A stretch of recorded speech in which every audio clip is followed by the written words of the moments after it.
नमस्कार, स्वागत है आपका IT न्यूज़ स्वदेश पर। आप देख रहे हैं मिड कैप मसाला और आपके साथ मैं हूं अभिषेक सत्यव्रतम। इस खास शो में हम मिड कैप के तमाम हलचल पर नजर रखेंगे, साथ ही आपको बताएंगे ट्रेड के दमदार मौके। लेकिन पहले एक बार देख लेते हैं कि बाजारों का हाल इस वक्त क्या है। तो आज हम देख रहे हैं कि फिर से कल की तरह डाइवर्जन साफ दिख रहा है बाजार में। निफ्टी बैंक में मजबूती है, निफ्टी में भी तेजी है, लेकिन वोलेटिलिटी है, एक रेंज का ही कारोबार वहां पर हो रहा है। 23,500 के ऊपर हालांकि टिकने में कामयाब है। निफ्टी बैंक की बात करें तो 200 अंकों के आसपास की तेजी है। एसबीआई को छोड़ दे तो बाकी सभी शेयर आपको ऊपर दिखेंगे, लेकिन वोलेटिलिटी वहां पर भी है। आज जो शुरुआत हुई थी एचडीएफसी बैंक की, उसको टिका नहीं पाया। आधे % के आसपास की बढ़त पर कारोबार हो रहा है। आईसीआईसीआई बैंक लाल निशान फिसला था, फिर वहां से थोड़ी थोड़ी रिकवरी आईसीआईसीआई बैंक के शेयर में हमने देखी है। तो कुल मिलाजुलाकर माहौल यह है कि निफ्टी बैंक मजबूत है, निफ्टी सपाट है और स्टॉक्स में चर्निंग जरूर हो रही है। अगर आप देखेंगे तो निफ्टी को सपोर्ट देने के लिए आज रिलायंस का शेयर ऊपर आया है, करीब 1.25% ऊपर कारोबार कर रहा है। आज हम देख रहे हैं कि मेटल में मजबूती है, सभी के सभी मेटल शेयर चल रहे हैं।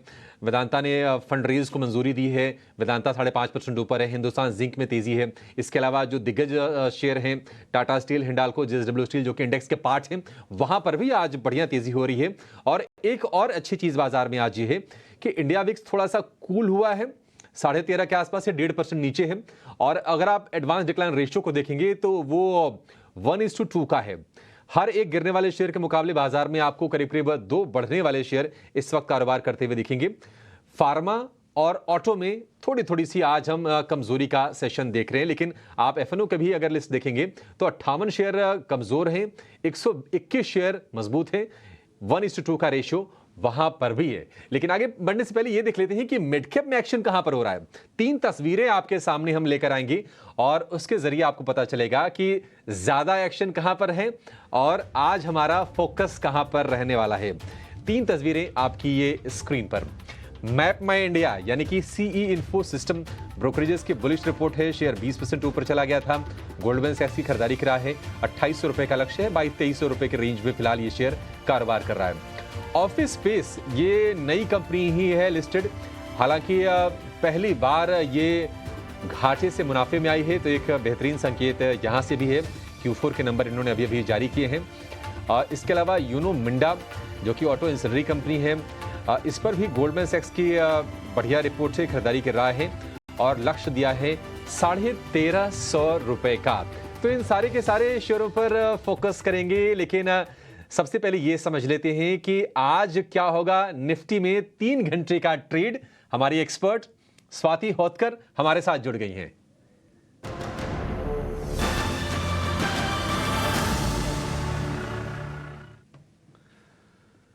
स्वाति जी, बहुत शुक्रिया आपका समय देने के लिए। नमस्कार, बताइए निफ्टी में क्या करें। एक आज हम कंसोलिडेशन वाला फेज देख रहे हैं। कल भी हमने देखा कि नीचे जाकर बंद हुआ, हालांकि 23,500 के लेवल्स को होल्ड करने की कोशिश कर रहा है। निफ्टी बैंक जरूर मजबूत है, हालांकि वोलेटिलिटी है वहां पर भी। आपको दोनों में से बेहतर क्या लग रहा है? निफ्टी में अगर ट्रेड लेना हो तो क्या करें? ट्रेड लेने लायक है क्या अभी? Good afternoon Abhishek. Definitely short term horizon definitely positive है। जब तक निफ्टी नीचे में 23,200 के एक स्ट्रॉन्ग सपोर्ट लेवल होल्ड करते हैं, तब तक ट्रेंड अपसाइड ही कहलाएगा। बट आज दिक्कत वाली पॉइंट है कि दोनों इंडाइसेस कल के हाई ब्रेक नहीं कर पा रहे हैं। मीन्स हम देख सकते हैं कि हायर लेवल्स पे एक प्रॉफिट बुकिंग हमें देखने मिल रही है और उससे सेलिंग प्रेशर पे। तो आज का कंसर्न यही है कि दोनों इंडाइसेस कल के हाईस ब्रेकआउट नहीं दे रहे। एक बार ब्रेकआउट हो जाएगा तो हमें ये एक स्विफ्ट रैली वापस देखने मिल सकती है। तो एज लॉन्ग एज मेरा लिटिल बिट कंसर्न है, यस प्रॉफिट बुकिंग हम देख रहे हैं। 2 दिन से निफ्टी ने continuous open and high same रखा है, तो ये एक थोड़ी सी दिक्कत पॉइंट ऑन टेक्निकल फ्रंट पे। तो जब तक 23,600 अपसाइड ब्रेकआउट नहीं देती है, तब तक हमें एक पॉजिटिव मोमेंटम रैली देखने नहीं मिल सकती है। आई विल सजेस्ट कि प्रॉफिट्स बुक करने चाहिए या एटलीस्ट ट्रेडिंग स्टॉप लॉस से अपने लॉन्ग पोजीशंस होल्ड ऑन करने चाहिए। आज अगर ये 23,400 का ब्रेकडाउन देती है तो हमें मोर 200 to 300 पॉइंट्स का करेक्शन देखने मिल सकता है निफ्टी में। तो मेरा व्यू लिटिल बिट कॉशियस है निफ्टी पे। तो लॉन्ग पोजीशन से इनिशिएट ना कीजिएगा, बल्कि आप अपने लॉन्ग होल्ड कर सकते हैं, but with the strict stop losses. Bank Nifty में हमें पॉजिटिव मोमेंटम रैली कब देखने मिलेगी? जब 51,800 के लेवल्स ब्रेकआउट दे देगा, तो ही एक अच्छी रैली हमें देखने मिले। नो वंडर आज इंट्राडे हम लोग ने देखा है कि 51,200 से हमें एक रिकवरी देखने मिली है, पर मुझे लगता है ये शॉर्ट लिव्ड हो सकती है जब तक ये 51,800 के नीचे सस्टेन हो रही है। तो मैं कहूंगी कि बैंक निफ्टी में भी आप हो सके तो प्रॉफिट्स बुक कीजिएगा। अगर डीप आता है कोई भी 50,200 के आसपास, तो लॉन्ग पोजीशन से इनिशिएट करने चाहिए। Not at the current level दोनों इंडाइसेस पे हमें प्रॉफिट बुकिंग देखने मिल सकती है। ठीक है, प्रॉफिट बुकिंग की सलाह है। इस बीच आपकी स्क्रीन पर खबर आ रही है कि वित्त मंत्री निर्मला सीतारमण की प्री बजट पूर्व बैठक खत्म हो गई है।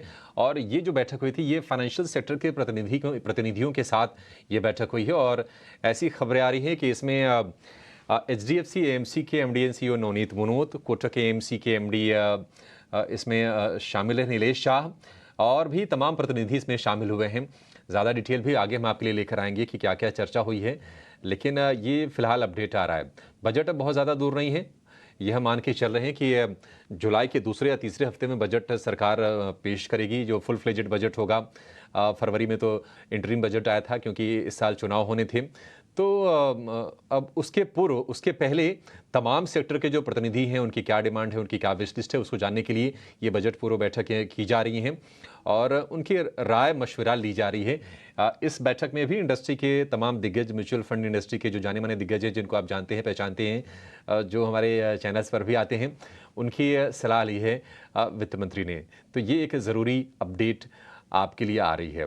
लेकिन स्वाति जी, ज़रा ये बताइए कि आपके आज के स्टॉक्स कौन से हैं, कहाँ पर ट्रेड करें? क्योंकि आज भी हम देख रहे हैं कि कुछ कुछ सेक्टर तो काफ़ी बजिंग है, जैसे कि फर्टिलाइज़र वाला खेमा बजिंग आज दिख रहा है, केमिकल वाला खेमा बजिंग आज फिर से है, बैंकिंग में भी हम देख रहे हैं कि ठीक ठाक रौनक है। आपने क्या चुना आज खरीदारी के लिए? राइटली पॉइंट आउट किया अभिषेक जी, फर्टिलाइजर में काफी अच्छी मोमेंटम रैली हम लास्ट वीक से देख रहे हैं, केमिकल्स में देख रहे हैं, तो डेफिनेटली उनमें से एक स्टॉक मेरे रडार में ही है ही। एलेक्स केमिकल मुझे काफी अच्छा लग रहा है। लक्ष्मी ऑर्गेनिक 265 के रेंज में चल रहा है। अगर आप डेली चार्ट्स पे देखोगे तो इसने एक फ्लैट पैटर्न फॉर्मेशन किया था एंड उसका ब्रेकआउट हुआ है आज विद वेरी गुड वॉल्यूम्स। अगर आप ये महीने का हाईएस्ट वॉल्यूम है आज ये पर्टिकुलर स्टॉक्स में with very good price momentum. तो जब भी ऐसे सेटअप्स बनते हैं तब एक काफी अच्छी स्ट्रॉन्ग रैली हमें देखने मिल सकती है। अपसाइड में 285 के टारगेट्स में देखते हूँ तो करंट लेवल पे आप बाई कीजिएगा 252 के स्टॉप लॉस से। सेकंड मेरा बाय कॉल है एनबीसीसी पे। एनबीसीसी एक अच्छा काउंटर है ऑन टेक्निकल फ्रंट पे।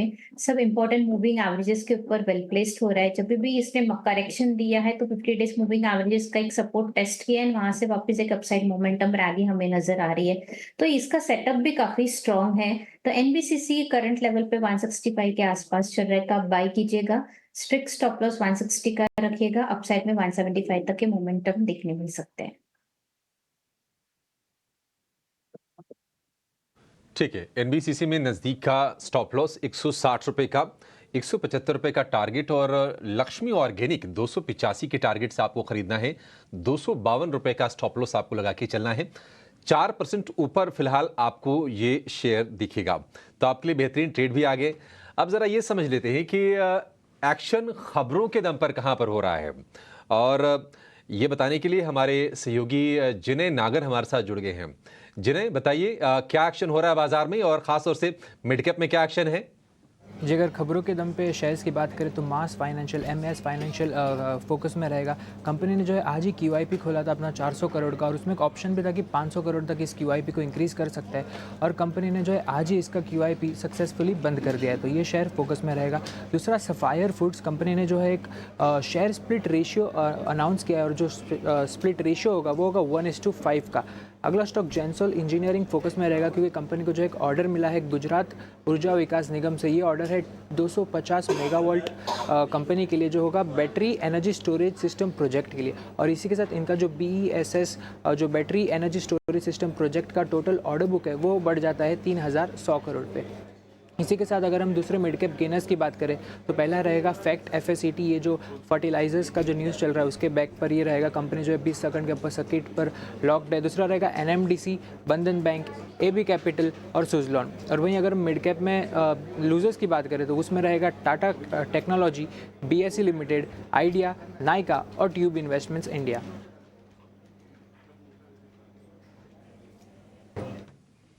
ठीक है, शुक्रिया जिन्हें। तो ये तमाम शेयर जहां पर आज कमज़ोरी है, टाटा टेक। अच्छा, टाटा टेक को लेकर आपसे एक राय जानना चाहेंगे स्वाति जी, क्योंकि तमाम जो ब्रोकरेजेस हैं वो इसमें बहुत नीचे के टारगेट अब दे रहे हैं। टाटा टेक आपको लगता है अभी तो 1000 रुपए के लेवल के आसपास है, क्या आपको भी कमज़ोरी दिख रही है? चार्ट्स क्या इसके वीक हैं, अवॉइड करें इसको?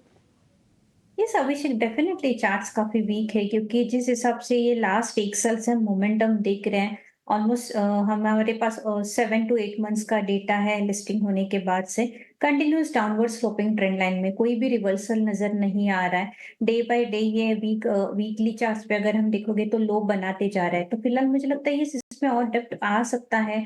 प्रोबेबली ये 1000 के लेवल्स भी ब्रेक कर देगा वेरी सुन, मुझे लगता है 950 के आसपास तक ये बॉटम में बना सकता है, देन फिर reversal. But as of now इतना डेटा है नहीं कि हम स्ट्रांगली बोल सकते कि यहाँ तक गिर सकता है as such. But definitely chart week से तो लॉन्ग पोजीशंस अवॉइड करनी चाहिए। टाटा टेक को लेकर ये व्यू। सन फार्मा में आज कमजोरी है, आज ये निफ्टी के टॉप लूजर्स में शामिल है, करीब करीब 2% के आसपास की नरमी है। और दरअसल इसको लेकर एक खबर भी आई है, US FDA ने दादरा यूनिट के लिए वार्निंग लेटर दिया है और CGMP यानी कि करंट गुड मैन्युफैक्चरिंग प्रैक्टिस के उल्लंघन के लिए यह वार्निंग लेटर मिला है सन फार्मा को। स्वाति जी, सन फार्मा कमज़ोर है, आज वैसे भी फार्मा स्टॉक्स कमज़ोरी का ही रुझान दिखा रहे हैं, क्या मौजूदा स्तर से भी सन फार्मा को शॉर्ट किया जा सकता है? यू राइटली पॉइंटेड आउट कि ये वीक काउंटर है। आज उसने 20 डेज मूविंग एवरेज का जो शॉर्ट टर्म सपोर्ट था वो भी उसने ब्रेक डाउन दिया है। आज कैंडल स्टिक की बात करोगे, पैटर्न में बात करोगे तो ओपन हाई भी सेम है।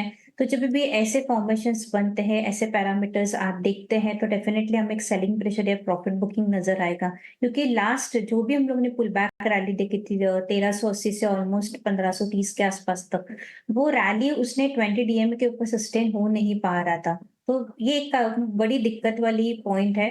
तो 1500 का स्ट्रिक्ट स्टॉप लॉस रख के आप अपने शॉर्ट पोजीशंस क्रिएट कर सकते हैं। मुझे लगता है इमीडिएटली 1400 पहला टारगेट रहेगा, 1440 देन 1420 तक, यहाँ तक हम फॉल देखने मिल सकता है। तो सन फार्मा ये शॉर्ट जा सकते हैं। ठीक है, सन फार्मा को लेकर ये व्यू स्वाति जी का। इस बीच खबर आ रही है आपकी स्क्रीन पर कि सेबी से ओला इलेक्ट्रिक के IPO को मंजूरी मिल गई है। काफ़ी वक्त से ये नाम चर्चा में है ओला इलेक्ट्रिक का, फाइनली इसको मार्केट रेगुलेटर सेबी से मंजूरी मिल गई है। 5500 करोड़ रुपए का ये IPO है। और IPO ये तो खैर आएगा ही आएगा, लेकिन आपने Hyundai मोटर जो कि सबसे बड़ा IPO होगा, आपने उसका भी नाम सुना है। अगले कुछ महीनों में आप एक से बढ़ के एक IPOs देखेंगे, जिसमें कि Hyundai मोटर का IPO होगा, जिसमें कि फर्स्ट क्राई का IPO होगा, Fincare, SFB, NSDL, Afcons infrastructure, एक लंबी फहरिस्त है। और ऐसे जाने माने नाम हैं जिनके नाम आपने सुन रखे हैं। अब वो आएंगी, पब्लिक से पैसे रेज करेंगी और फिर प्राइमरी मार्केट में फिर निवेशक उसमें पैसे लगा पाएंगे। लिस्टिंग की तैयारियां इनकी हो रही हैं। तो ओला इलेक्ट्रिक ऑटो मोबिलिटी में, ई-व्हीकल्स में के स्पेस में एक और IPO के लिए आप तैयार हो जाइए। सेबी से मंजूरी मिल गई है। ऑफर साइज जो होगा वो होगा 5500 करोड़ रुपए का। IPO कब आता है, क्या डेट रहती है, OFS का पोर्शन क्या रहता है, फ्रेश इशू क्या होता है, इसकी जानकारी भी आगे आ जाएगी, तो आपको मुझसे अवगत जरूर कर। रेंज का ही बाजार है, निफ्टी है 25-26 अंकों पर, बिल्कुल सपाट हम कहेंगे 23,550 के आसपास टिकने की कोशिश है। और निफ्टी बैंक है 200-225 अंक ऊपर, आधे % के आसपास की मजबूती वहां पर हम देख रहे हैं ICICI बैंक, एक्सिस बैंक और HDFC बैंक की बदौलत। लेकिन अब ये जान लेते हैं कि ऑप्शंस में ट्रेड करके आपके लिए पैसे कमाने के मौके कहां पर बन रहे हैं। लेकर आएंगे ऑप्शंस के चैंपियन को।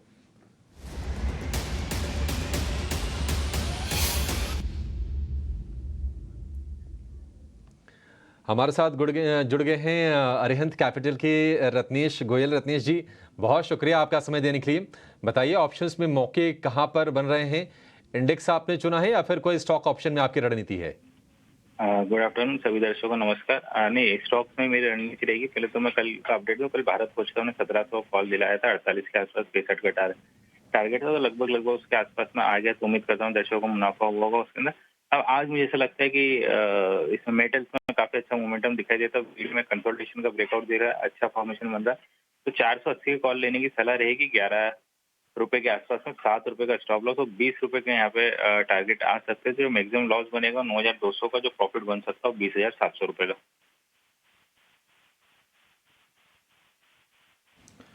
ठीक है, वेदांता ने आज फंड रेज को अप्रूवल भी दिया है। ऑलरेडी ये कैश में आप देखिए 6% ऊपर शेयर कारोबार कर रहा है। पौने 500 रुपए का भाव है, लेकिन 480 वाली कॉल खरीदनी है आपको 11 रुपए के भाव पर। स्टॉप लॉस 7 रुपए का लगाइए और टारगेट जो बनेगा वो बनेगा 20 रुपए का। अधिकतम मुनाफा इस स्ट्रेटजी में 20,700 रुपए का प्रति लॉट की कैलकुलेशन है ये, और अधिकतम नुकसान 9,200 रुपए का, यानी कि आधे से भी कम। तो रिस्क रिवॉर्ड रेशो बढ़िया है। हालांकि आप ध्यान रखिएगा कि 10 में से 9 जो ट्रेडर होते हैं एफएनओ में अपने पैसे गंवाते हैं, क्योंकि फाइनेंशियल डिसिप्लिन को वो फॉलो नहीं कर पाते हैं और उसके चलते नुकसान होता है। ये आप ज़रूर ध्यान दीजिएगा। इस बीच आपकी स्क्रीन पर ये भी देखिए कि ओला इलेक्ट्रिक के साथ साथ एमक्योर फार्मा के आईपीओ को भी मंजूरी दे दी है मार्केट रेगुलेटर सेबी ने। बढ़िया है। हालांकि पहले खबरें आई थी कि सेबी ने इसका जो इसको कुछ करेक्शन करने को कहा था, और इशू साइज एमक्योर फार्मा ने थोड़ा ट्रिम भी किया था, थोड़ा सा घटाया था। देखना होगा कि कितने का इशू आता है एमक्योर फार्मा का। लेकिन आज हम देख रहे हैं कि केमिकल शेयरों में गजब की गर्मी है। क्यों ये शेयर चल रहे हैं, खास तौर से स्पेशलिटी केमिकल वाले, ये बताने के लिए हमारे सहयोगी शरद दुबे जुड़ गए हैं। शरद, बताइए क्यों तेजी हो रही है केमिकल स्टॉक्स में? जी बिल्कुल, केमिकल स्टॉक्स और एग्रो केमिकल स्टॉक्स या फर्टिलाइजर, तीनों ही स्टॉक्स में अच्छे पॉजिटिव रिएक्शंस देखने मिल रहे हैं। दिन के ट्रेड में डोमेस्टिक डिमांड जो है, ओवरऑल एनवायरनमेंट फेवरेबल हो गई है एग्रो केमिकल के लिए भी और जो इंटरमीडिएट मैन्युफैक्चरर्स हैं उनके लिए भी, क्योंकि डिस्क्रिशनरी कंजम्पशन बढ़ रहा है। और इंटरेस्टिंगली मैं बताऊं, एफएमसीजी और डिस्क्रिशनरी पैक में यहाँ पे डिमांड देखने मिल रही है। फेवरेबल मानसून का एक्सपेक्टेशन है और जो चैनल इन्वेंट्री होती है वो लोअर लेवल्स पे देखने मिल रहे हैं। और याद रखिए, जो चाइना की मैन्युफैक्चरिंग है वो भी पिकअप कर रही है, तो ओवरऑल भारत के जो डोमेस्टिक केमिकल इंडस्ट्री उनके लिए भी ये बेनिफिट होता है। और अभी अब खबर भी चल रही है कि रेट कट देखने मिल सकती है फर्टिलाइजर्स के, तो जीएसटी के ऑनगोइंग मीटिंग के साथ। हाल ही में नुवामा के केमिकल्स के एक पोस्ट कॉन्फ्रेंस हुई थी, जहाँ पे इंपॉर्टेंट बात सामने आती है। सबसे पहला कि डोमेस्टिक एग्री में जो है रिवाइवल की बेनिफिट आएगी। एफएमसीजी, ऑटो और एंड यूज़र इंडस्ट्रीज़ में डिमांड में अच्छी पकड़ आई है। और जो प्लेयर्स जो कैटर करते हैं एफएमसीजी को, वो इंक्लूड करते हैं Galaxy surfactants, fine Organics, Rosari biotech और यशो इंडस्ट्रीज़। यहाँ पे लाइकली बेनिफिट इनके स्टॉक्स में देखने मिल सकता है। वही कमोडिटी केमिकल्स की बात करें, Tata chemical, PCBL, Lakshmi Organics, ये 3 कंपनीज़ जो हैं कॉन्फिडेंट है कि अपनी मार्जिन्स को होल्ड कर सकते हैं। और जीएफएल यहाँ पे एक सीक्वेंशियल रिकवरी दिखाने को देखने मिल रही है इनकी डिमांड को लेके। और आज जेफरीज का भी रिपोर्ट आया था, पीआई इंडस्ट्रीज़ का, मेंटेन बाय रखा है लेकिन टारगेट प्राइस बढ़ा दिया है 4630 से 4750 तक। और आगे जाते हुए वो एक्सपेक्ट कर रहे हैं कि जो एक्सपोर्ट्स है मई के महीने में वो भी 20% भागा ईयर ऑन ईयर बेसिस पे। तो ओवरऑल बुलिश नज़रिया आ रहा है लार्जली केमिकल प्लेयर्स और एग्रो केमिकल प्लेयर्स को लेके। और कुछ वैल्यूएशंस हैं उनके बारे में मैं ज़रूर बताऊंगा आपको, जहां पे पीआई इंडस्ट्रीज़ जो है 33 टाइम्स अपने फॉरवर्ड पी पे चल रहा है और थोड़ी गिरावट यूपीएल और शारदा क्रॉपकम में देख रही है, 15 से लेके 22 गुना के पी पे। धानुका एग्रीटेक और रैलिस इंडिया भी इस लिस्ट में शामिल है, 20 to 26 पी पे चल रहे हैं। और अगर हम केमिकल नाम बोले तो थोड़ी हायर साइड में, बट फिर भी अपने जो बड़े लेवल से वहाँ से करेक्शन ज़रूर आई है, जैसे कि आरती इंडस्ट्रीज़, दीपक नाइट्रेट और बीएसएफ जो 30s के पी मल्टीपल में चल रहे हैं। हायर साइड में नवीन फ्लोराइन ने 47 टाइम्स, और आखिर में टाटा केमिकल्स के बारे में बताऊंगा जो 30 टाइम्स अपने फॉरवर्ड पी पे ट्रेड कर रहे हैं। तो ये तमाम केमिकल स्टॉक्स में आज गर्मी है। एक केमिकल स्टॉक्स लक्ष्मी ऑर्गेनिक आपको स्वाति जी ने सुझाया भी है, लेकिन ये आप जान लेते हैं कि मिड कैप में अगर आपको निवेश करना है लंबी अवधि के लिए, पैसे कहां पर लगाएं, कहां पर सुरक्षा है और ग्रोथ भी है, ये जानेंगे मिड कैप के महारथी में।